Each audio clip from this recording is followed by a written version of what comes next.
이춘재 연쇄살인 뭐 그 정도의 공포감이에요. 그렇죠. 사실은. 그 이상의 급의 범죄자예요.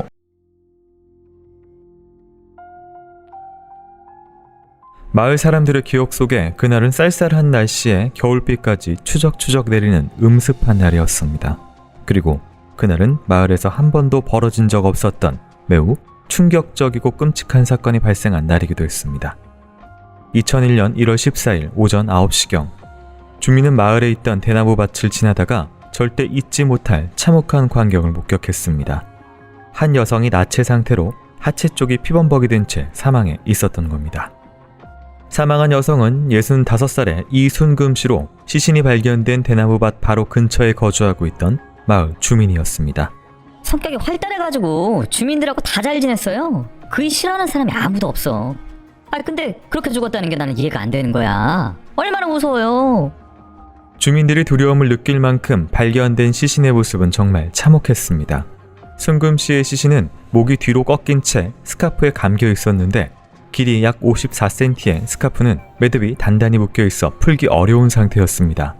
부검 결과 순금 씨는 이 스카프에 의해 목이 졸린 경부 압박 질식사로 사망한 것으로 판단됐습니다. 순금 씨는 옷이 모두 벗겨진 상태로 발에 하얀색 양말만 신고 있었고 시신 근처에는 그녀의 것으로 보이는 덧벗은 한 켤레가 발견됐습니다. 피해자 왼쪽 눈이 부어있고요. 왼쪽 입이 올라간 상태였고 입안에 피가 고여 있었습니다. 등하고 허리 쪽에 긁힌 찰과상이 관찰됐고요. 그 외에 하복부 아래쪽이 굉장히 훼손된 상태였는데 이렇게 훼손된 시신은 이 지역에서는 거의 못 봤다고 봐야죠. 피해자의 상체와 다리에는 외상이 거의 없었으나 생식기 부위는 매우 훼손된 상태였습니다. 생식기에서 정액은 발견되지 않았으나 약 14cm의 절창이 나 있어 피가 흘러내린 상황이었고 안쪽에 얇은 톱을 넣었다 뺀 상처가 3군데 있었습니다. 범인은 왜 이토록 끔찍하게 순금 씨를 공격했던 것일까? 대나무밭 근처에 있던 순금 씨의 집에서도 범죄의 흔적들이 발견됐습니다. 안방에 깔려있던 이불은 잠을 자고 일어난 후 정리하지 않은 것 같은 모습이었는데 이불 왼쪽 모서리에서 순금 씨의 비산된 혈흔이 발견됐습니다. 집에는 강제로 침입하거나 물건을 뒤진 흔적은 없었지만 피해자의 것이 아닌 물건들이 발견됐습니다. 집 정면에 위치한 쪽문 안쪽에는 길이 97cm의 자동우산이 접힌 채 세워져 있었는데 손잡이에는 부산 모 신협 23차 전기총회라는 문구가 새겨져 있었습니다.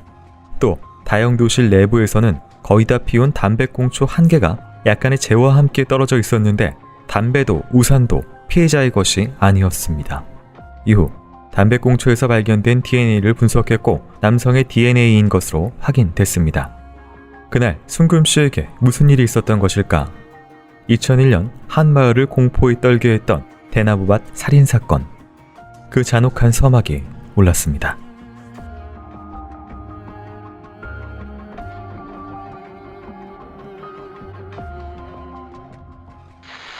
안녕하세요. 이곳은 크라임 전 진행과 연출을 맡고 있는 김PD입니다. 여러분 반갑습니다.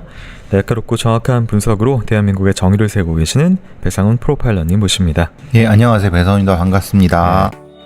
지친 심신을 깨끗하게 닦아주는 제주 리퍼블릭 비건 클렌저. 크라임은 제주의 자연을 담은 제주 리퍼블릭과 함께하고 있습니다.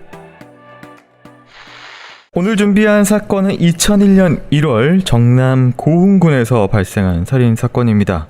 어떤 작은 마을입니다. 작은 마을에 주민이셨고요. 65살의 이순금 씨가 살해당하고 시신이 정말 끔찍하게 훼손돼서 발견된 사건인데요.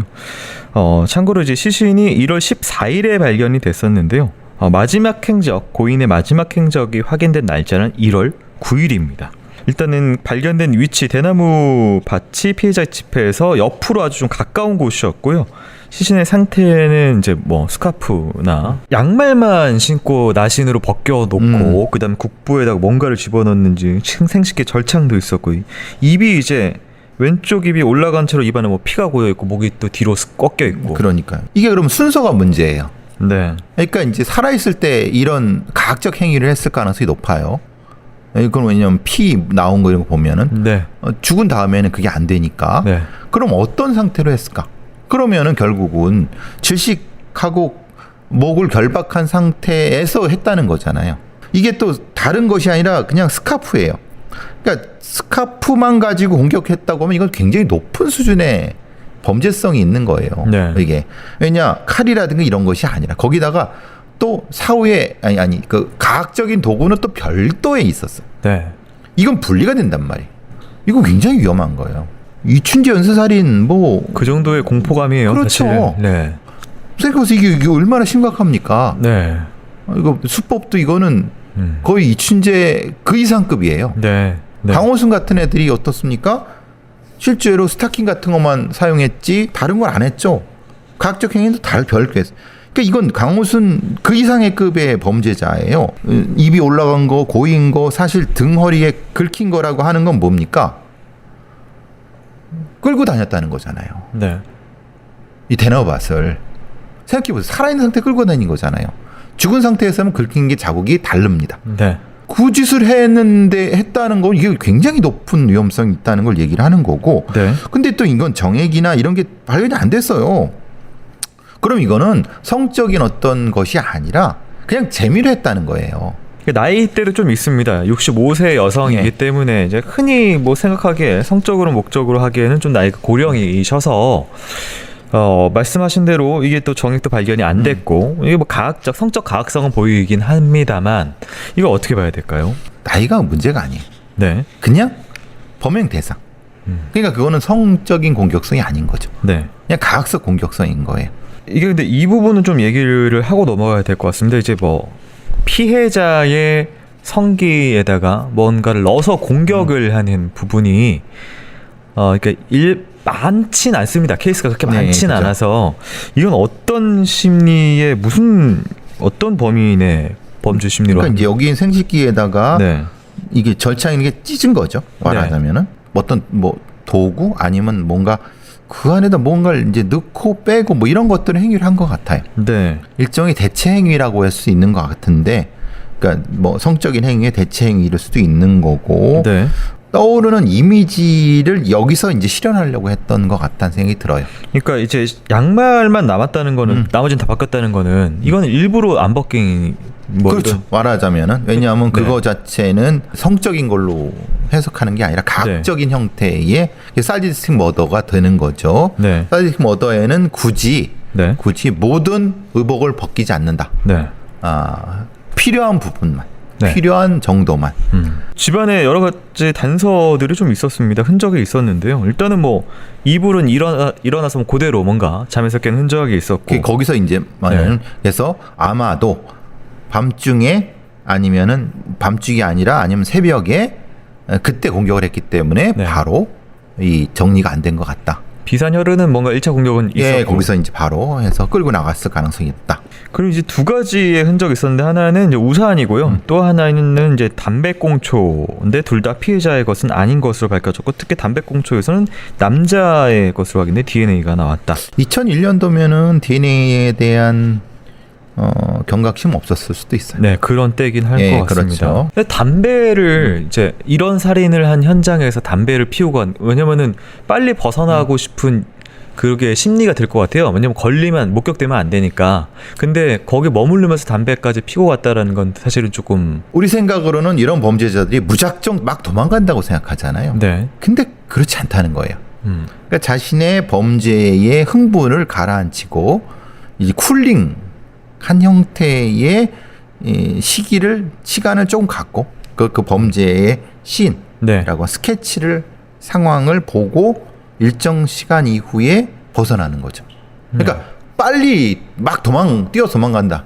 이런 거는 오히려 이런 범죄자한테는 구조적인 범죄자한테는 네. 적용이 안 된다. 자, 이 의문의 범인을 찾기 위해서 경찰이 피해자 사건 당일 행적을 조사하자 의심이 가는 용의자들이 몇 명 떠오릅니다. 어떤 사람들이었는지 이야기 듣고 오도록 하겠습니다.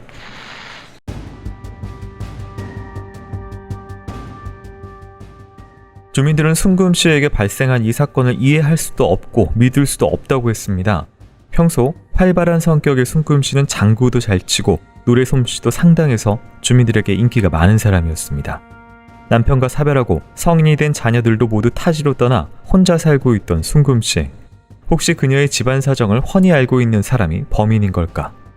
시신이 발견되기 5일 전인 1월 9일 순금 씨는 다른 마을에 있는 한 식당에서 평소 친하게 지내던 50대 남성 박 씨와 장 씨 두 사람과 함께 저녁을 먹으며 술잔을 기울이고 있었습니다. 원래는 남성 2명이서 먼저 만나서 술을 마시고 있었어요. 그러다가 이제 저녁 되니까 각자 집에 가려고 렌터카를 운영하는 지인을 불러서 집에 가고 있었는데 뭐 술자리가 파한 게 아쉽기도 하고 그래서 평소 잘 어울렸던 피해자를 불러서 술 더 마시자 이렇게 된 거예요. 이들은 평소에도 어디를 이동할 일이 있으면 지인이 택시처럼 운행하는 렌터카를 자주 이용했습니다. 지인이 운전하는 렌터카를 타고 집으로 향하던 두 사람은 차를 돌려 순금 씨의 집으로 갔습니다. 저녁을 먹으며 술을 한 잔 마시자고 순금 씨를 차에 태운 뒤 다시 식당으로 돌아간 두 사람. 이런저런 사는 이야기를 나누며 늦은 밤까지 자리는 계속됐습니다. 남성 박 씨와 장 씨는 술에 취한 상태였지만 순금 씨는 다음날 병원 진료가 있었기 때문에 술 한 모금 입에 대지 않았습니다. 밤 10시경이 되자 누군가 집으로 돌아가자고 제안했고 박 씨는 다시 지인을 불렀습니다. 지인이 운전하는 렌터카에 올라탄 세 사람. 먼저 이순금 씨 마을 앞에 버스 정류장에 내려줬고요. 두 번째로 장 씨를 등암리 슈퍼 앞에서 내려줬어요. 거리요. 자동차로 한 10분 걸리죠. 그리고 마지막으로 박 씨를 집 앞에 가서 내려준 걸로 기억하고 있어요. 경찰은 순금 씨를 일부러 술자리에 데려왔고 마지막까지 함께 있었던 박 씨와 장 씨 두 사람을 유력한 용의자로 보고 이들을 불러 조사했습니다. 순금 씨의 집에서 발견된 물건도 두 사람의 것으로 파악됐습니다. 쪽문 안쪽에서는 박 씨의 자동우산이, 다용도실에서는 장 씨가 피우던 담배꽁초가 발견된 것입니다. 이것들이 발견된 이유에 대해 경찰이 묻자 박 씨와 장 씨는 각자 이렇게 대답했습니다. 우산이요? 제 거는 맞는데 차 타고 집에 바래다 줄 때 그 이순금 씨가 버스 정류장에서 먼저 내렸잖아요? 이제까지 조금 걸어가야 되니까. 그날 비웠잖아요. 그래서 쓰고 가라고 줬어요.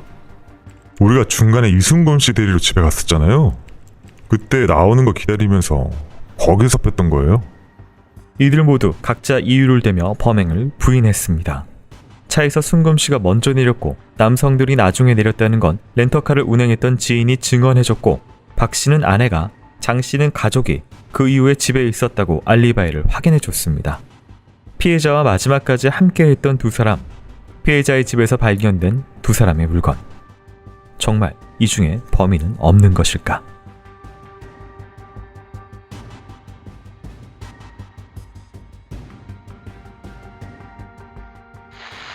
네, 이 렌터카로 이들을 데려다 줬다는 지인도 알리바이가 확인돼서 용의선상에 오르지 않았던 상태고요. 이들 외에도 이제 마을 주민 몇 명이 용의선상에 올랐지만 혐의점이 발견된 사람이 없었습니다. 박 씨와 장 씨 물건이 피해자의 집에서 나왔기 때문에 두 사람이 이제 가장 유력한 용의자로 당시에 수사를 받았던 상황입니다. 앞서서의 이게 범행이 혼자서 한 범행이냐, 뭐 둘이서 한 범행이냐에 따라서 다를 수가 있는데 하필 또 2명의 물건이 집에서 발견이 좀 된 부분이 있습니다. 용의점, 용의선상에 오른 인물들 어떻게 보실까요? 가장 강력한 용의자죠. 네. 그리고 되게 웃긴 거는 알리바이가 가족이에요. 박 씨는 아내가, 장 씨는 가족이.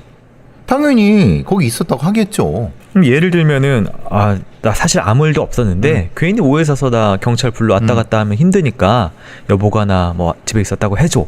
그러면 그냥 해주는 게 가족이기 때문에. 그렇죠. 그리고 또 협박을 할 수도 있죠. 네. 아니면 자기 남편이 굉장히 이상하고 무서운 놈이니까 네. 시키지 않으면 맞을 수도 있다. 그러면 당연히 거짓말을 하겠죠. 범행 자체는 아마도 지금 상태로서는 혼자는 하기 힘들다. 제가 말씀드렸잖아요. 네. 이 입과 이쪽 이 질식 형태의 것이 있고 네. 또 생식기 쪽에 어떤 행위가 있었다고 하면 그건 만약에 살아있는 상태에서 하면은 혼자는 힘들다. 그렇기 때문에 네. 범인은 2명 이상일 수 있겠다. 지금 이제 앞서서 면식, 비면식, 이제 마을에 거주하는 사람일 것이다, 뭐 이런저런 이야기들을 했었는데, 이들은 이제 평상시에 아는 사이였고요, 순금 씨가. 그리고 아는 사이였기 때문에 혼자서, 여성 혼자 산다라는 것도 알고 있었고, 평소에 집도 들락날락하는 뭐 그런 사이인 것은 좀 용의선상에 좀 더 들어가보는. 그러니까 아는 네. 사이가 친한 사이인지는 다른 문제죠. 그렇죠? 네. 보통 성범죄가 아는 사람한테 벌어진다고 하잖아요. 범행 대상 선택하는 부분에 있어서 그냥 아는 정도의 사이가 조금 더 이런 어떤 공격성이 높죠, 그거는. 네. 친한 것보다는. 친한 거는 차라리 아예 그 어떤 치정이나 이런 쪽 범죄로 그렇죠. 가는 이래 되는 거죠. 예. 네. 그러고 여기서는 그냥 마을 사람인 것 같아요. 이 둘은 박 씨, 장 씨는. 그러니까 그냥 성적인 어떤 가학적인 공격 대상이 될 수 있는 관계. 또 충분히 가능하죠. 이거는. 이 경찰이 용의자들을 계속 수사했지만 범인을 특정할 만한 뚜렷한 증거가 없었기 때문에 사건이 점점 미궁에 빠지고 있었습니다.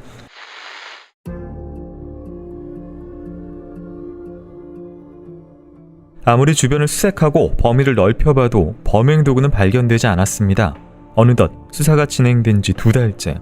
벌써 봄이 찾아오고 있었습니다. 정말 범인을 밝혀줄 단서는 없는 것일까? 그러던 중 3월 12일 오후 5시경 사건 현장에서 약 100m 정도 떨어진 곳에서 피해자의 옷이 발견됐습니다. 옷이 발견된 것은 고흥 벌교간 4차선 도로 확포장 공사 현장의 다리 밑이었는데 마을 주민이 쌓아놓은 볏짚단 아래쪽에서 옷이 발견됐던 것입니다. 볏짚단 깊숙이 숨겨져 있던 피해자의 옷은 검정색 운동복 바지, 적색 조끼와 보라색 상의, 그리고 피해자의 위아래 속옷과 내의였습니다. 범인이 유기한 것으로 보이는 피해자의 옷. 범인은 왜 더 먼 곳이 아닌 100m 정도 떨어진 볏짚 속에 옷을 유기한 것일까? 경찰은 피해자의 옷에서 단서가 될 만한 것이 있을까 기대했지만 아무것도 발견되지 않았습니다. 결국 아무런 성과 없이 수사는 답보 상태였고 이후 무려 8년의 세월 동안 미제 사건으로 남았습니다. 그런데 2009년 5월쯤에 사건이 다시 재수사에 들어갔어요. 담당 검사가 해당 경찰서를 찾았다가 이제 미제 사건 서류를 봤다는 거예요. 당시 용의자도 있는데 사건이 해결이 안 됐으니까 다시 살펴보기로 한 거죠. 유치장 감찰을 하러 고흥 경찰서에 갔던 순천지청의 검사가 사건에 관심을 갖게 된 겁니다. 당시 가장 유력한 용의자로 올라와 있던 남성 박 씨와 장 씨의 범죄 이력을 검색해본 검사. 그런데 박 씨에게서 강간살인 전과가 있었습니다. 때는 1970년대 21살이던 박 씨는 군 복무 중이었습니다. 당시 여자친구가 있었던 박 씨. 하지만 박 씨는 군에 있을 때 여자친구와 헤어지게 됐습니다. 여자친구 A양은 친구 B양이 헤어질 걸 권유하자 남자친구 박 씨랑 헤어졌어요. B양은 A양에게 다른 남자 소개해줬고요. 박 씨는 군 제대 후인 1975년에 친구 B양을 찾아가서 살해한 거죠. 여자친구와 헤어지게 만든 것이 친구 B양이라고 생각한 박 씨는 그녀를 찾아가 범행을 저질렀습니다. B양을 무력화시킨 뒤 그녀가 착용하고 있던 허리띠로 목을 졸라 살해한 후 옷을 모두 벗기고 생식기 쪽을 훼손한 박 씨. 당시 박 씨는 이 사건으로 무기징역을 선고받았는데 16년을 복역하다가 1991년 감형조치로 풀려났습니다. 2001년 순금씨 사건과 그 수법이 너무나도 닮아있던 박 씨의 강간 살인 사건. 그런데 왜 당시 경찰은 박 씨의 전과를 알지 못했던 걸까? 당연히 그때 박 씨 범죄 경력 조회했죠. 근데 그때는 검찰하고 경찰 쓰는 조회 시스템이 달랐기 때문에 전과 조회가 안 됐습니다. 그 사건만 해결하면 특진에 걸려있는데 전과 알았으면 가만히 있었겠습니까? 박 씨의 전과 사실이 드러나며 사건의 재수사가 시작됐습니다. 8년 만에 경찰서에서 다시 신문을 받게 된 박 씨. 처음엔 완강히 범행을 부인했지만 자신이 과거 저지른 범죄 사실이 수면 위로 올라오자 얼마 뒤 진술을 바꿔 살인을 인정했습니다. 특별한 원한 관계는 없었고요. 순금 씨를 살해하고 거기를 찌르는 과정에서 성적인 흥분을 느끼려고 죽였습니다. 그런데 이후에 악몽도 자주 꾸고 저도 죄책감에 엄청나게 괴로웠습니다.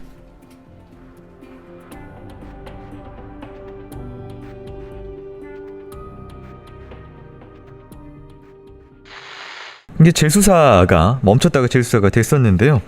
먼저 그 앞서서에 옷이 발견이 됐습니다. 한 100m 정도 떨어진 곳에 옷이 유기가 됐었다. 그러니까 뭐 이게 뭐 태운 것도 아니고 볏짚단 밑에 넣어놓은 것이고 거리도 이제 뭐 100m면 애매한 뭐 그렇죠. 그런 거리 완전히 멀리 간 것도 아니고 네. 범인이 그걸 가지고 나오다가 누구를 만났거나 아니면 네. 만날 것 같거나 그래서 거기다가 그냥 버린 것이 아닐까. 그러니까 특별한 형태의 여기다가 굳이 둬야 될 이유가 뭐였을까. 범인들이 굉장히 그 치밀하게 이걸 준비했다고 하더라도 사실 그것이 굳이 네. 치운다고 해서 안 치운다고 해서 자기가 굳이 범인으로 지목이 될까? 그러니까 당시 다시 말씀드리지만 2001년은 DNA라는 게 예. 아직 다 개념이 없었기 때문에 있었어도 사실 네. 그렇게 정교하지 않았고, 네. 그러니까 그냥 그다 숨겨놓고, 아니 그냥 놓고 그냥 잊어버렸을 수도 있는 거고, 네. 그렇다는 생각이 드는 거죠. 이제 공교롭게도 사건이 이제 재수사된 계기는 전과 열람을 통해서 다시 시작이 됩니다. 처음에는 이제 부인을 하다가 과거의 사건을 말하니까 이게 너무 비슷해서 얘기하다가 본인이 자백을 했던데, 특징적인 부분이 목을 조른 부분이 동일하고 옷을 모두 벗긴 거 동일하고 생식기 쪽 훼손한 거 동일합니다. 그러니까 실제로는 네. 사실은 21살 때 군복무했을 때 이게 첫 사건인지 모르겠어요. 네. 사실은 그 이전에도 얘가 비슷한 사건이 있었을 거나 아니면 성적인 성범죄였던 건 맞는 것 같아요. 네. 이게 사실은 그래서 이게 이제 70년대, 80년대 집계가 안 될 수도 있을 것 같아요. 다른 사건이. 아예 모르는 거예요. 네. 그냥 이거는 말 그대로 그냥 B를 죽이고 이렇게 훼손했기 때문에 이게 드러난 거지. 그 이전에 다른 강간 사건이라는 거는 그냥 없었을 거예요. 그냥 해도 그냥 사라졌을 거예요. 근데 이제 16년 후에 감형으로 풀려난 건데, 문제는 그 다음에 소위 말하는 이 재본 관리가 안 되니까 결국은 이런 문제가 된 거고, 참 이런 거 보면은 사실 황당하죠. 너무나도 허술하죠. 네. 검찰 시스템이 다르고 경찰 시스템이 다르고. 본인의 말을 좀 주목해 볼 필요가 있습니다. 왜 이렇게 살해했냐라는 얘기에 박 씨가 원한 관계가 없었다. 거기를 찌르는 과정에서 성적 흥분을 느끼려고 죽였다. 근데 이후에는 악몽을 꾸고 죄책감에 시달렸다. 이런 이야기를 합니다. 그러니까 악몽 없고 죄책감에 시달리는 건 그건 그냥 하는 말 의미고 같고요. 의미가 네. 없고, 이게 성적 흥분을 진짜 느끼려고 한 건지 어떤지 모르겠지만은 이 범인은 진짜 이런 형태로 각성된 사이코패스인 거는 맞는 것 같아요. 네. 근데 가장 문제가 되는 건 이거죠. 그럼 이 사이코패스가 요 하나만 각성이 됐을까? 네. 맞죠? 다른 여러 건도 있을 수 있지 않을까? 네. 사실 이런 생각을 해봐야지 정상 아니겠어요? 네. 예. 그러니까 왜냐하면 91년도에 풀려나와서 10년이 지났는데 지금 이 10년 만에 이게 그렇죠. 걸렸는데, 너무 독특한 방법으로 지금 이제 죽이기 때문에 사실 없었을까 하는 생각이 또 그렇죠. 다시 또 들긴 하는데. 근데 앞에 걸 보면은 네. 기록되지 않는 성범죄가 많이 있었을 거예요. 네. 그냥 죽이진 않았지만. 그럼 그걸 찾아봐야 되겠죠. 사건 발생 8년 만에 박 씨는 경찰, 검찰에서 모두 범행을 인정했습니다. 그리고 2009년 11월에 열린 1심 재판에서도 범행을 인정했는데요. 그런데 이제 재판 중에 반전이 벌어집니다.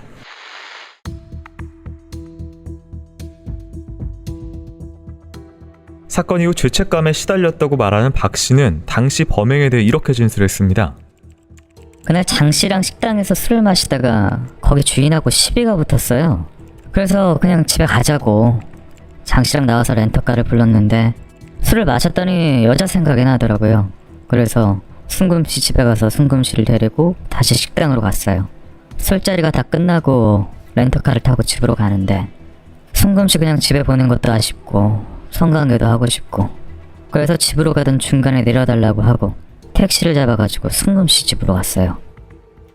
렌터카를 타고 집에 가기 전에 순금 씨와 성관계를 하고 싶어 내렸다고 진술하는 박 씨. 렌터카를 운전했던 지인은 당시 박 씨를 집 앞에서 내려줬다고 진술했지만, 이후 재수사에서는 자신의 기억이 잘못됐을 수 있다고 인정했습니다.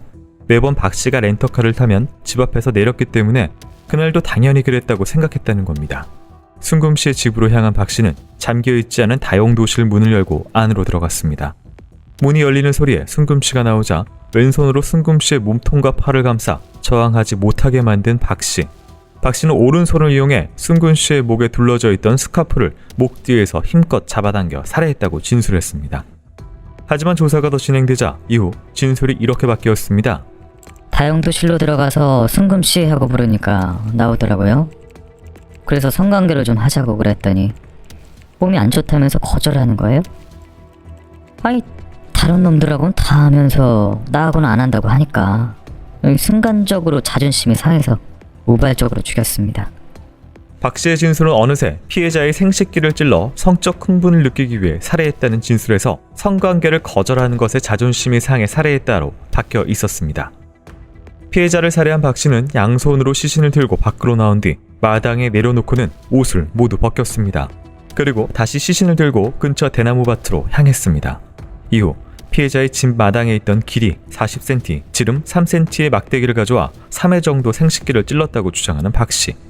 그는 재판에서도 모든 범행을 인정했습니다. 그리고 2009년 11월 26일 1심 재판에 선고 공판이 있었습니다. 얼마 전 결심 공판에서 박 씨에게 사형을 구형했던 검찰. 그렇다면 재판의 결과는 어땠을까? 피고인의 자백에 신빙성이 없으며 그 진실성을 뒷받침할 만한 보강 증거도 없으므로 그 범죄의 증명이 없는 경우에 해당한다. 피고인은 무죄. 확실한 범죄 도구도 발견되지 않았고 증거물도 없었기 때문에 박 씨의 자백만으로는 유죄가 인정되지 않았던 겁니다. 재판부는 박 씨의 진술이 계속 바뀌는 것이 의심된다고 했습니다. 악몽을 자주 꿀 정도로 사건의 죄책감에 있어 괴로웠다고 진술한 박 씨. 재판부는 그랬다면 기억에 남아 잊기 쉽지 않았을 텐데 범행 동기가 성적 흥분에서 성관계 거절로 자존심이 상해 살해했다고 바뀐 점이 납득하기 어렵다고 했습니다.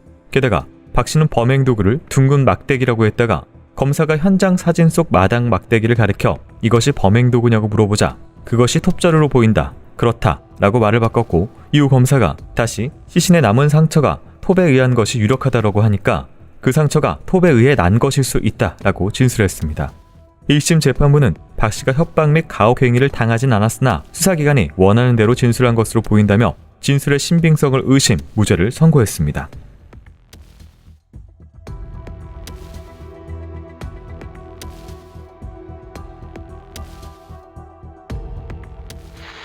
재판 1심에서 무죄로 판결이 나는 반전이 있었는데요. 1심 재판부가 지적한 것이 몇 개 더 있습니다. 2001년 당시에 경찰이 박 씨의 알리바이를 조사할 때 박 씨의 아내가 남편이 집에 온 이후 쭉 집에 있었다고 확인해줬지만 2009년에 재수사에서 당시 증언 거짓이었음을 밝혀냈고요.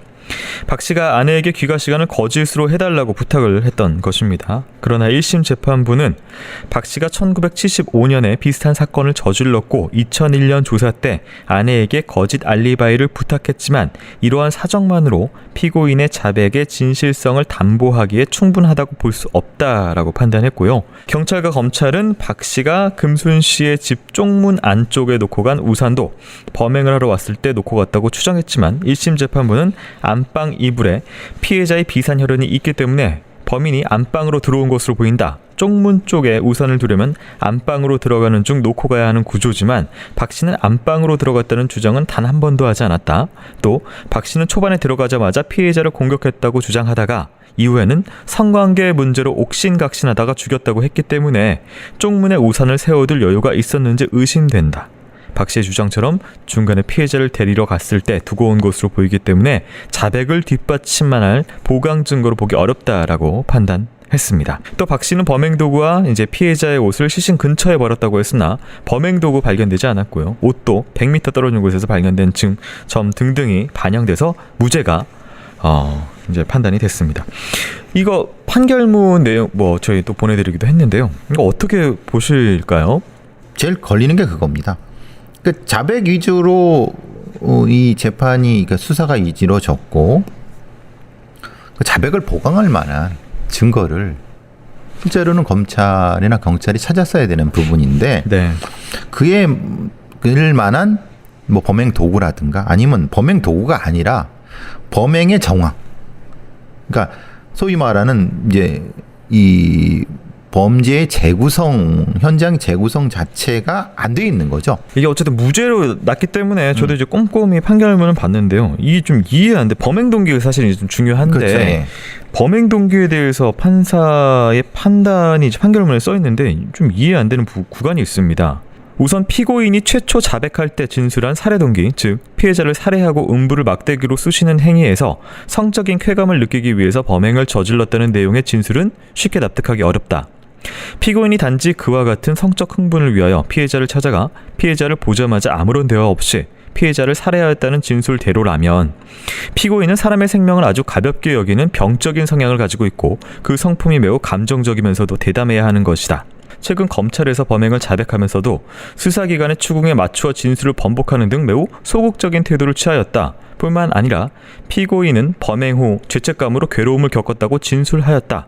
이러한 성향의 피고인이 단지 성적 흥분을 느끼기 위하여 피해자를 살해하였다고 볼 수 없다. 이 말인즉슨 수사를 당하면서 소극적이고 방어적이고 죄책감을 느낀다고 말한 사람이 어떻게 그런 병적인 범행을 저지르냐 이렇게 그렇죠. 순서가 앞뒤가 바뀌어 있는 순서로 판단하시거든요. 그러니까 그런데 그 사람이 네. 그 사람이 진짜 네. 방어적이고 네. 아니면 수세적이고 아니면은 뭐 두려움을 느끼는 그런 사람이라는 전제잖아요. 근데 다시 얘기하면은 실제로 이 범인이 앞에서 뭐라고 했던 간에 네. 이거는 본인의 진술이고 실제의 이 피해자의 상흔과 당시의 정황을 봤을 때 이것이 가능한 거를 그래서 현장 재구성을 했어야 되는 거예요. 그것을 안 하고 나니까 얘가 이렇게 갔나 저렇게 갔나 무슨 동기인가 이런 거를 얘 진술에 따라서 움직이잖아요. 네. 그리고 생식기를 찔러갖고 성적 흥분을 느끼는 거라고 하면 얘는 진짜 심리검사를 받았어야 되는 거예요. 네. 받아갖고 실제로 이것이 가능하냐 얘가 그래서 어떤 행동의 유형인가 이런 거를 찾았어야 되는데 그걸 안 찾으니까 이것만 가지고 얘 자백의 신빙성을 따져본 거예요. 판사는. 정신감정 진행된 것은 뭐 판결문에 전혀 기록이 안 돼 있는 것으로 진행이 안 된 걸로 그렇죠. 봐야 되겠죠. 없는 네. 거죠. 검찰이 항소를 합니다. 그래서 2심 재판이 열리는데요. 1심에서 무죄 받은 박 씨는 입장 바꿉니다. 피해자를 살해한 사실이 없음에도 검찰에서 최초 이틀간 4회에 걸친 장시간의 신문과 강압적인 수사에 지쳐서 자포자기 심정으로 허위로 자백하게 됐다. 주장을 하기 시작했는데요.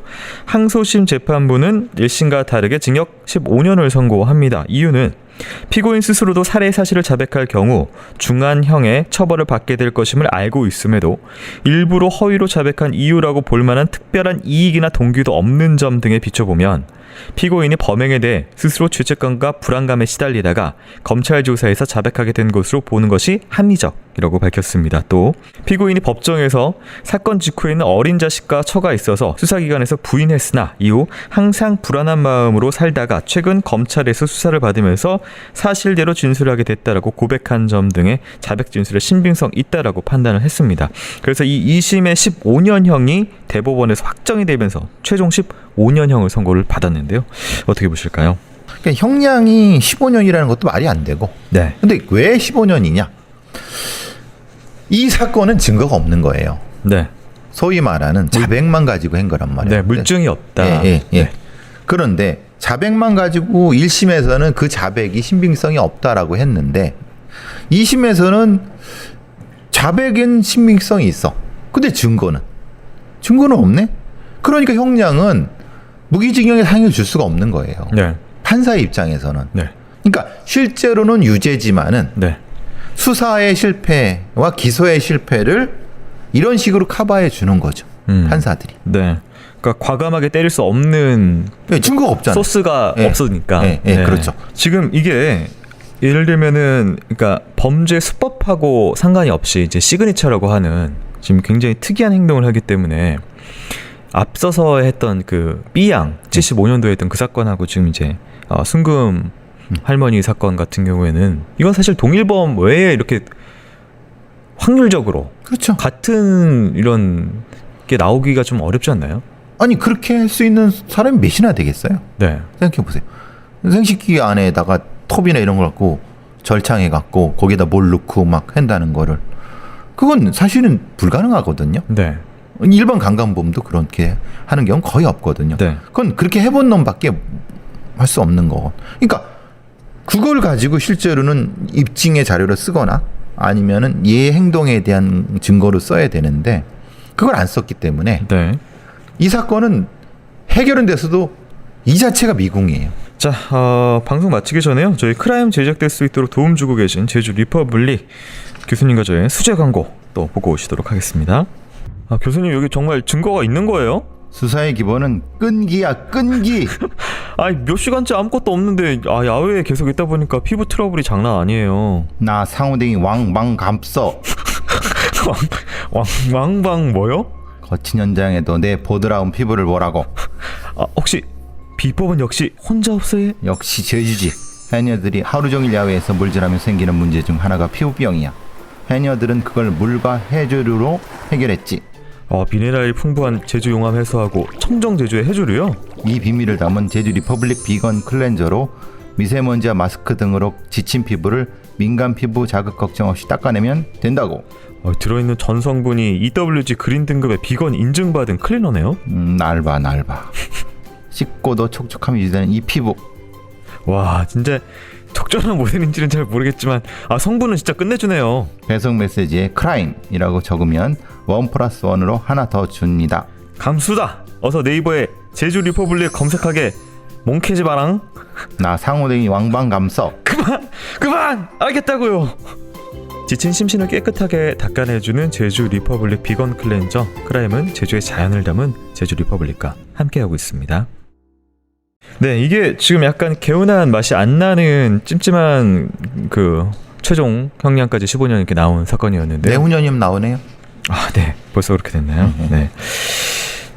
이게 근데 좀 정리를 해야 될 것 같아요. 지금 이 박씨라는 인물 그리고 앞에서 저희가 이제 공범 관련된 네. 가능성들, 범인이 2명이라는 생각을 가지고 재구성을 해봤어야 된다. 네, 그 영역까지 한번 수사를 해봤어야 했어야 된다는 합니다. 거예요. 예. 누군가 조력자가 있었을 경우에 수사했을 때랑은 뭔가 행동이나 전혀 다르니까. 그렇죠. 심리적 네. 상황도 다르고. 피해자 같은 경우는 말 그대로 그냥 평온한 시골 마을에서 평온하게 잘 사시고 혼자서 소소하게 지내시다가 갑자기 불의의 이런 사건으로 사망하게 되셨는데요. 피해자분 명복 빌면서 오늘 방송 마치도록 하겠습니다. 교수님 수고 많으셨습니다. 고맙습니다.